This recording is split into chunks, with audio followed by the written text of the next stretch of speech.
It was winter time on the island of Sodor. All the engines were working hard. It was very hard work in the snow, but they each got to their destinations on time.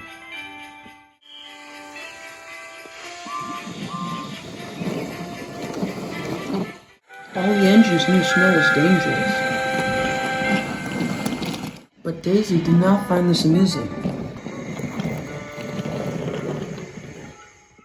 "I say, driver," she snooted, "snow is not very dangerous to a highly sprung diesel rail car like me. What is it to the other engines?" Her driver looked stern. "Snow and ice can be dangerous to the rails," he explained. "If that happened to you, your passengers would be hurt. What would you do then?" "I just plow through the snow with my own buffers," Daisy replied. Toby arrived with Henrietta, hearing this. "Icy rails caused me to have an accident once," he said to Daisy. "It might happen to you if you're not careful." "Oh, don't be ridiculous, old Toby," Daisy laughed, and she oiled away, leaving Toby fuming. The next day, Sir Topham Hatt came to Daisy's shed. He had an important announcement. "There is to be a party at the main station on the main line," he exclaimed proudly. "I need you to take them there right away." Daisy was feeling tired after her long day, but she wouldn't want to let Sir Topham Hatt down. "Yes, sir," she said proudly. "Good. Run along to Toby's branch line where you'll pick up his passengers there."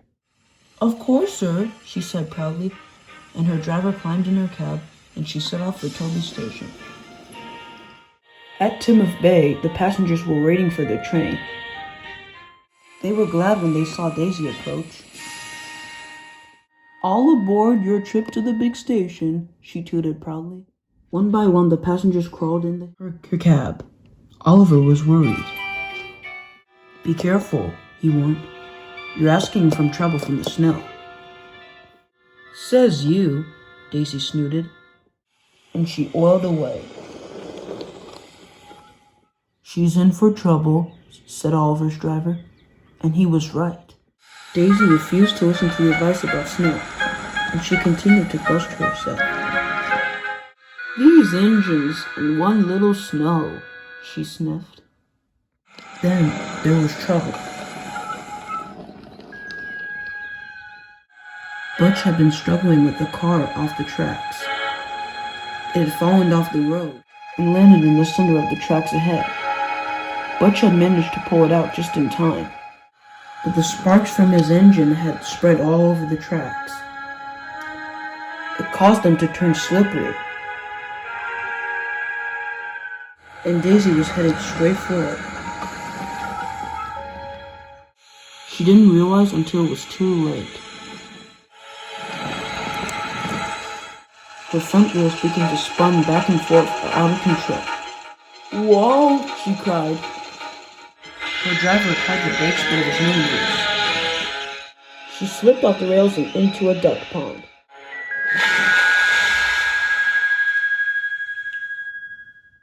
Luckily, no one was hurt, but the passengers were furious. Just then, they heard a familiar bell.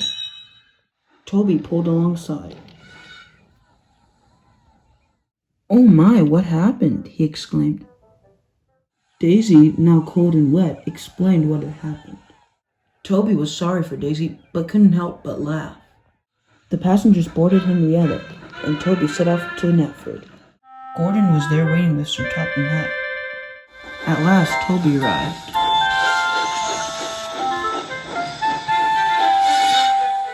"Hooray for Toby!" cheered the passengers, and then the party began. As for Daisy, she was craned out of the duck pond in time. But ever since that snowy day, she never talked about snow again, because she knows she might slip.